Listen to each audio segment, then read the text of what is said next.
Marble Hornets is and has been one of my favourite online series for a long time, and I recently rediscovered my love for it. During this, I realised there's quite a few unanswered questions about certain points of the lore and story, and today on the Panopticon Theatre, I'm going to be sharing my opinions on the answers to these long-lasting questions. There are three main questions that we're going to be looking at today. To be clear, none of what I state is necessarily going to be canon.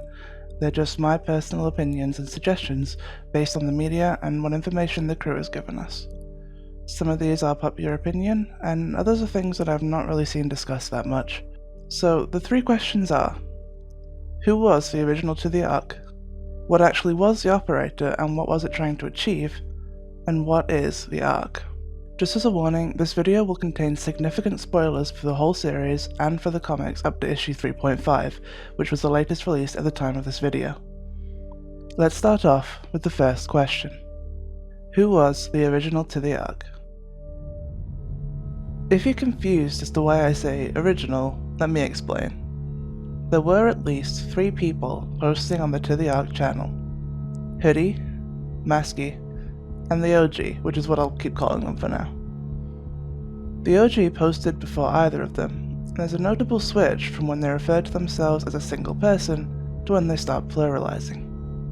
There's also the fact that certain footage, such as in Classified, could not have been shot by either Hoodie or Masky. There are differences in the styles and motifs of the videos uploaded by each that you can notice when you know what to look for. Hoodie's videos tend to feature a lot of nature shots, particularly water imagery. He's also generally encouraging to the people his videos are directed at, rather than aggressive. An example of a Hoodie video is Isolation. Masky's are strange and very stylized. Warning is a good example. The OG uses specific motifs of the color red and eyes. They're also the most directly focused on going after Alex. An example OG video is Extraction. So who actually was the OG? The cast haven't given a straight answer about it when asked. Who was to the ARG? What is to the ARG? Like, who was it, like, in the end? Because the series is over and I still haven't figured it out. It is... Yes. Yes. So that leads to believe there's more to be seen here. I have 2 main suggestions. We're going to go into this assuming that the OG is a named member of the cast, because if it isn't, there's no real way we're ever going to know. Option 1 is the one I originally landed on my first watch through, and the most widely agreed upon option. It was Seth. You remember Seth? He bought his dog. Jokes aside, although he only shows up briefly, he's a very strong candidate for the original To the ARG creator. He was one of the first to disappear, along with Sarah. The OG has been indicated as the man behind the curtain, behind the scenes, watching everything. What was Seth? The cameraman for Alex Crayley's Marble Hornets. The OG's videos have an association with eyes, and the red could be referencing the recording light of a camera. More than just symbolism, there's some pretty grounded evidence for it being Seth. Notably, the first To the ARG video shows up right after entry 9. Who do we see for the first time in entry 9? Seth. The first video is also called Regards. It's a greeting. To the ARG also directs Jay to find the tape in the red tower in the papers in entry 19.5. This tape is shown in entry 22 to be Alex sacrificing Seth to the operator. Why did To the ARG want Jay to find this tape specifically? He was telling us who he was, alongside letting us know what Alex did. The tower is also notably red, the OG's chosen indicative color. The only other time we see Seth in front of the camera is in entry 54, where we see a tape showing him with Jay and Tim in a rainstorm. So many To the ARG videos feature water, rain, floods, etc. It's also the basis of the reference of the word Ark, Noah's Ark, the great biblical flood. The OG also has footage and tapes from the Marble Hornet set that Jay doesn't have, for example in the video Advocate, which features similar but not exactly the same footage of Brian from entry 7. Furthermore, in the video Extraction, a video which is very obviously by the OG, we see footage of Tim seen in entry 20. Jay tweeted after that entry that it's difficult to know who was operating the camera in that video. It was very likely Seth, being the cameraman of the movie. Why use this footage? To communicate to us that once again, Seth was behind the camera. Also, the OG clearly has some knowledge relating specifically to cameras. The video program contains a code that took an incredible amount of time, over 4 years, to crack, but it contained terminology relating to tape recording, end of medium, start of header, and carriage return. This terminology is not something a regular person would normally use or know, but someone experienced with a camera, or perhaps studying film, might have heard. Seth has the motive, skills, and information required to be the original to the ARG member. In theory, it could also be Sarah, but it's unlikely. She did only show up once, and there's none of the previously mentioned evidence to support her having any association with To the ARG, so probably not, but it's still a potential option. This, I personally think, is the strongest theory for who the original To the ARG member was. There is, however, one other potentiality that has surfaced specifically from the comics. Now, I normally wouldn't include media outside of the scope of the original in theories, but the comics are canon and present some new ideas, so let's take those into account. Option 2 is Scully. Scully was, in the original series, an abandoned plot point. They were meant to be a J variation of Masky and Hoodie. You can see a little doodle of their face in the To the ARG video, Memories, but for whatever reason, the crew decided not to go forward with that point, and it wasn't brought up again. However, in the comics, Scully shows up again as a major character. There's a lot we could break down about Scully, but let's just stick with what we need to talk about for this theory, and maybe when more comics come out, we can talk about them more. Scully is shown to be an amalgamation or gathering of the souls, thoughts, personalities of some of the victims of Alex. They seem to take over the body of Jay and merge with him? It's not exactly clear, but within them is at least Jay, Amy, the guy Alex killed with the rock, Alex, and Brian/Hoodie. They aren't Jay though, and seem to exist prior to merging with him. So Scully's been around for who knows how long, and seems to be trying to remove people from the ARG, this weird eldritch horror space that we'll talk about in more depth later in the video. It's a pretty simple connection to make that Scully could have been to the ARG. Analyzing what exactly the ARG is a whole other deal, but Scully's actions and desires generally align with what the OG To the ARG member wanted. And whilst we don't know exactly what they are clearly some sort of supernatural entity, explaining perhaps why a lot of the To the ARG videos were confusing. We can tell from the way they speak in the comics that they're just a little off-kilter with natural human communication. Putting all that together, I do think there's a strong possibility that Scully may be intended to be the original To the ARG. However, not really enough has been revealed in the comics to confirm or deny that. Personally, I'm sticking with my Seth theory until we hopefully see more of Scully. I do want to posit a third, fun combination theory here, that both are, in some way, correct. We know Scully can pilot bodies or absorb consciousness or whatever they're doing. It's likely that if they were the original To the ARG member, they might have been piloting some other host body to do the physical side of things such as the video editing and posting. Who's to say they weren't piloting Seth? We've no idea what happened to his body after all, and it seems that even if the body dies, that doesn't stop Scully from using it. Seth and also perhaps Sarah may also even be within the current Scully. As they were both killed by the operator, they likely were also within the ARG. That said, the original To the ARG did not seem to know how to access the ARG, so there's no guarantee that that's the case. There's even the option that Seth became Scully after or during the events of the series. This theory's getting a bit convoluted now, but in my opinion, it's hard to say it's completely wrong given what we know. Anyway, let's move on to our next question of this video, and one which contains much more wild guessing. What actually was the operator, and what was it trying to achieve? This section is going to be less actual theorizing, and more just me positing ideas to you about the operator for you to interpret as you please. Let's first evaluate what the op is as a creature. We're going to be ignoring the entirety of the Slenderman mythos outside of Marble Hornets here. The op is not Slenderman and does not act in the same way or have the same abilities necessarily. So, the op is implied to have followed at least Tim and possibly Alex since childhood. We don't technically know this as fact. Tim himself states that he doesn't remember his hallucinations as a child, and he may just have regular schizophrenia or another hallucination-causing disorder. We also can't confirm if it actually followed Alex from childhood, as there's a possibility that the birthday footage is corrupted or edited. However, Occam's razor and the laws of stories have to be taken into account here. We can assume that the op actually has been following them. It seems very much like the ARG acts as some sort of eldritch infection, spreading between people who learn about its existence, or who are too close to somebody else who's infected. It presents quite literally as a sickness in some cases, causing coughing and in some cases seizures and memory loss. From Jay's tweets, we can see clearly how badly he was suffering physically over the course of the series. It's also pretty well established from a symbolism perspective that the ARG represents mental illness. An interesting thing the ARG does that I don't see mentioned a lot is that it completely disappears people, as in, it's notable that we never really hear mention of the disappearances of Seth, Sarah, Amy, etc. in the news or anything at all, and it's not likely that at least one of these people wouldn't have had at least someone out there looking for them, like their family or from the school. After Alex kills the guy with the rock, Jay tweets out that he looks for missing persons reports about him and can't find anything at all. We know the ARG takes the bodies as we see it happen, but not only that, it seems to take some action to prevent anyone looking for them. The main cast don't forget them, but perhaps that's because they're aware of the ARG. News footage was included of the fire at Jay's apartment, so it's not a stretch to say that if there was any in-world news coverage of the people who disappeared, it would have been mentioned, leading me to believe this was an intentional decision by the creators.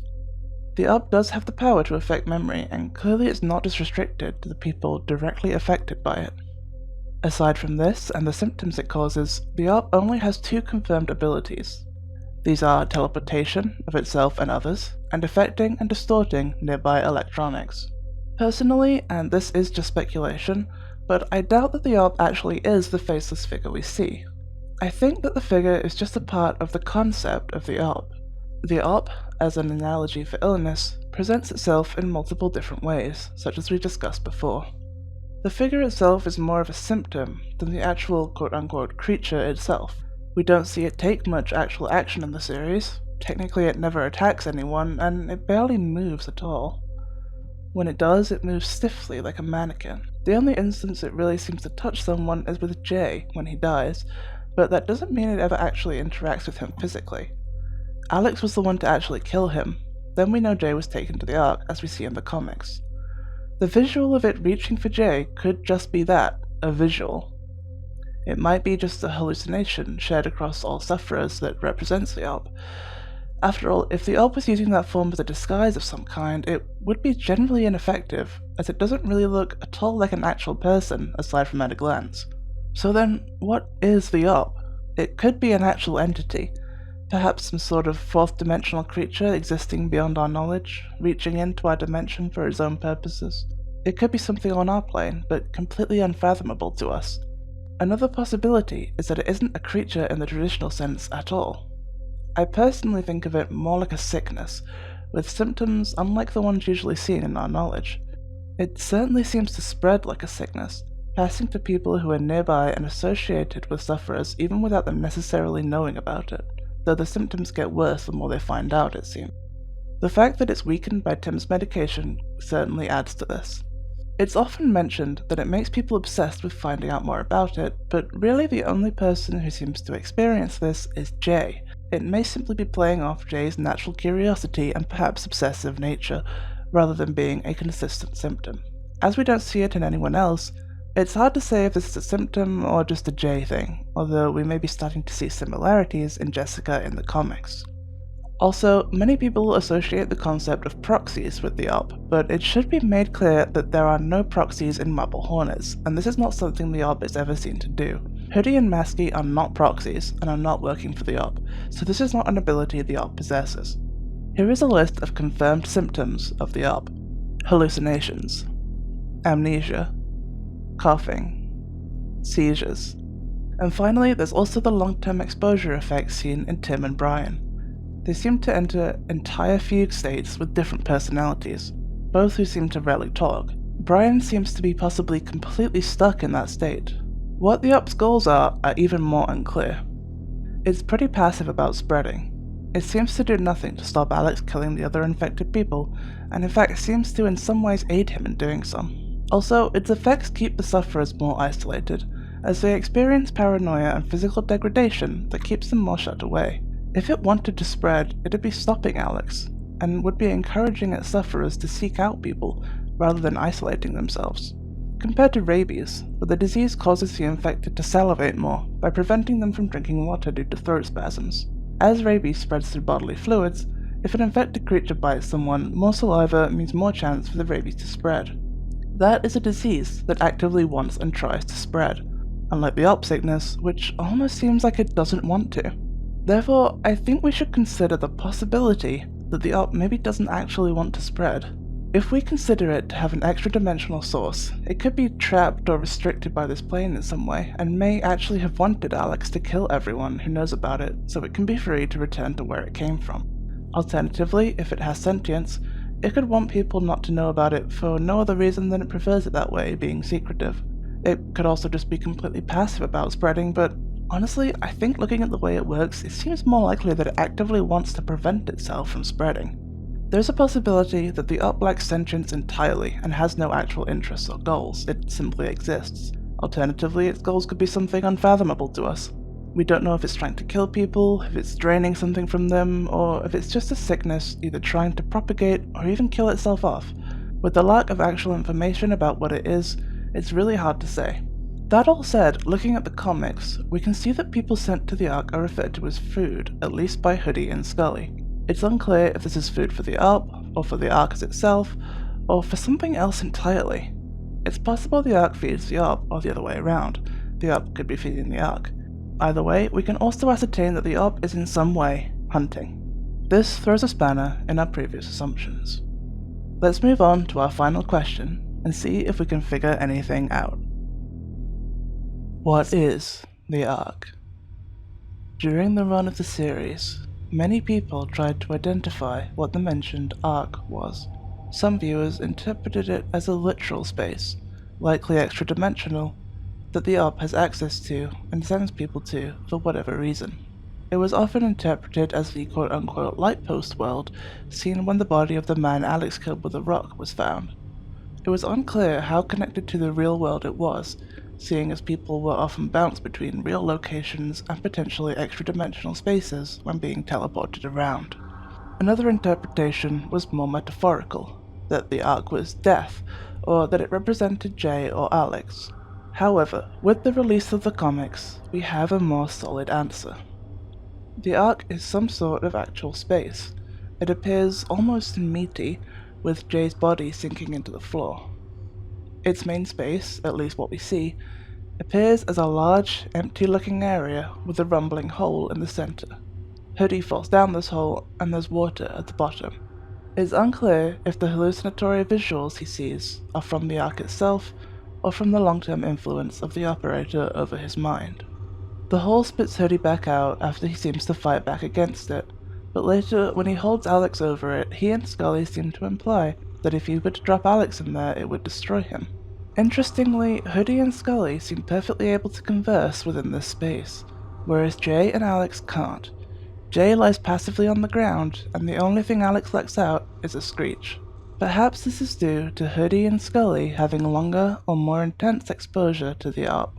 Furthering this, Hoodie never speaks in the series outside of the ARC, and Scully seems hesitant to speak when talking to Jessica. I'm honestly not sure what this means. Are Hoodie and Scully becoming closer to the ARP over time, becoming more like it, or more connected to whatever dimension it comes from? Maybe that's why it would destroy Alex, but Hoodie is able to withstand it. Either way, let's look at what the ARC might be. The name ARC is consistently used by members of To the ARC, so it seems to have some sort of in-world grounding behind it. The name likely references Noah's Ark, and with the constant visuals of water and flooding, it's clear that at least Hoodie has this particular connection on the mind. It's interesting that traditionally Noah's Ark represented safety from a dangerous situation, but here it seems to be the dangerous situation in itself. Clearly the ARP sends people here, though for what purpose it's not exactly clear. Perhaps to feed on them? Hoodie does refer to Jay as food for the ARC, and he is being absorbed into the ground. Scully also says that removing everyone from there will starve the ARC. It almost looks like the stomach of a huge creature, with Jay being digested into it. Is the space something created by or accessed by the ARP?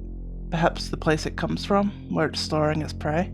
Or alternatively, is the ARC an extra-dimensional being that the ARP is trying to feed for some reason? Or is the op part of or an extension of this creature? Is what we call the op, the faceless figure, a fishing rod for this creature? These questions may be answered further in the comics, but for now, all we can do is put together the pieces we have as best we can. We may never get solid answers, and maybe it's better if we don't in some cases. A big part of the draw of Marble Hornets is not really knowing what the operator is or wants. But if we do, I'll be sure to come back and give Marble Hornets another look. Do you have any other theories regarding the questions we've posed today? Do you think there's any other unanswered questions? Let me know in the comments if so. Thanks for watching today's Panopticon Theatre performance. What do you think? Did I miss anything? What do you want me to talk about next? Make sure to sub and join the audience if you want to see more.